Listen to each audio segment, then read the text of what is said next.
This is really an amazing story. This is from Jim Garrity. He's from the National Review Online. If I remember right, Jim Garrity is a really great reporter. Gets a lot of stuff really, really right.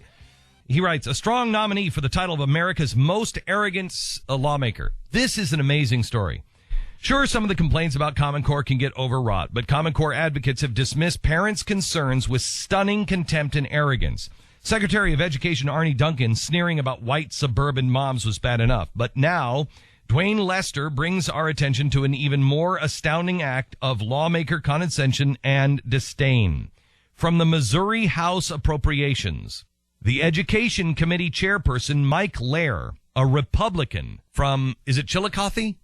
Chillicothe? What is it in Missouri? It's Chillicothe in Ohio, right? I think it's Chillicothe. Anyway, he found $8 to slip into a bill, $8 to address a pressing problem. He wrote, the money is to be used for, quote, 2 rolls of high-density aluminum to create headgear designed to deflect drone and or black helicopter mind reading and control technology, end quote. So in other words, tinfoil hats. That's what's in the bill. $8 for tinfoil hats. On the summary sheet handed out to lawmakers, the money is slated for tinfoil hats and was tied to an amendment removing language barring the state from accepting federal grants to implement Common Core standards for public schools. If you can't deal with logic, folks, you have to use humor, he said. This is to stop all the problems from the black helicopters and the drones. This is a high-density foil hat, end quote.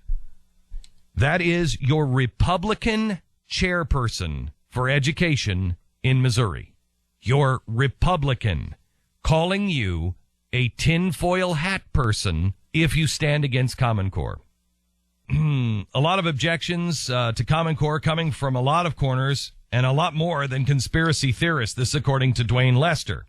If you don't like Glenn Beck, well, there's plenty of Republican state lawmakers. If they're too righty for you, there's skepticism and complaints from the NEA, liberal education reform groups, teacher complaints about the lesson plans, parent of every political stripe.